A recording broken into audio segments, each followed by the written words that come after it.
বাচ্চাদের যখনই গ্লোকোমাটা একজন চিকিৎসক সে ডায়াগনোস করে, চক্ষু বিশেষজ্ঞ, গ্লোকোমা বিশেষজ্ঞ, সেক্ষেত্রে ডায়াগনোস হওয়ার পরপরই বাচ্চাটার চিকিৎসাটা খুব তাড়াতাড়ি শুরু করে দিতে হয়। কারণ এই গ্লোকোমার কারণে চোখের নার্ভে যে ক্ষতিগ্রস্তটা হয়ে যায় সেটা কিন্তু ইরিভার্সেবল, অপরিবর্তনীয়। সেটা কিন্তু যখন ড্যামেজ হতে থাকে সেটা আর ফিরে আসে না।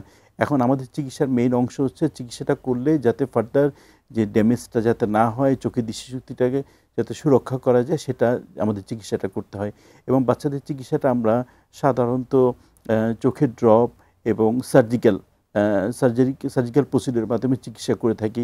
বাচ্চার যখন গ্লোকোমা হওয়ার পরে আমরা যখন চিকিৎসাটা শুরু করি, এবং এই চিকিৎসাটা সবসময় কন্টিনিউ করে যেতে হয়, বিশেষ করে স্পেশালি গ্লোকোমার যে ড্রপসগুলো মাঝে মাঝে আমরা এগুলো কন্টিনিউ করে যেতে হয়। যদি দেখা যায় যে মাঝখান থেকে ড্রপগুলো বন্ধ করে দেয়, তখন সেক্ষেত্রে দেখা যায় যে চোখের প্রেশারটা আবার বাড়ে, চোখের দৃষ্টিশক্তি কমতে থাকে এবং এটা পার্মানেন্টলি ক্ষতিগ্রস্ত হয়ে যায়।